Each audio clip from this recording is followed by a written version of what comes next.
Emotional intelligence, why it can matter more than IQ. The truly successful person will always have achieved emotional self-mastery. Through the application of intelligence to emotion, we can improve our lives immeasurably. Emotions are habits, and like any habit, can undermine our best intentions.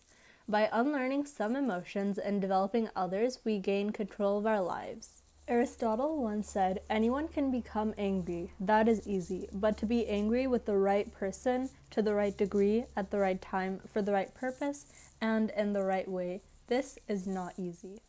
Compassion, that other benchmark of character, is enabled by the ability to appreciate what others are feeling and thinking.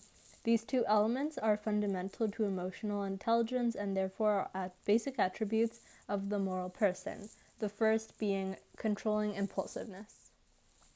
Other major qualities of emotional intelligence are persistence and the ability to motivate oneself. These are not emotions per se, but require self-control and the ability to put negative emotions and experiences into context.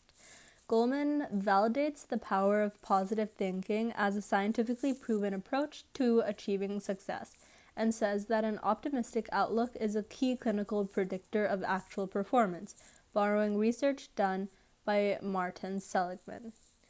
The obsession with IQ was a product of the 20th century's model of mechanistic achievement. EQ, with its focus on empathetic people skills and relationships, is a basic success element in a more fluid and creative 21st century economy.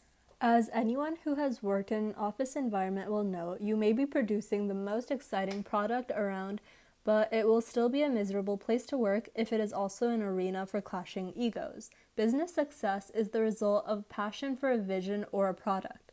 Though big egos are often associated with such success, better companies are notable for their ability to create harmony and excitement by focusing on the product or their vision, not the organization.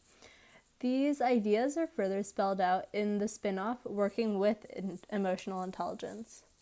The most alluring implication of emotional intelligence is that greater awareness and control of our emotions on a large scale would mean an evolution of the species.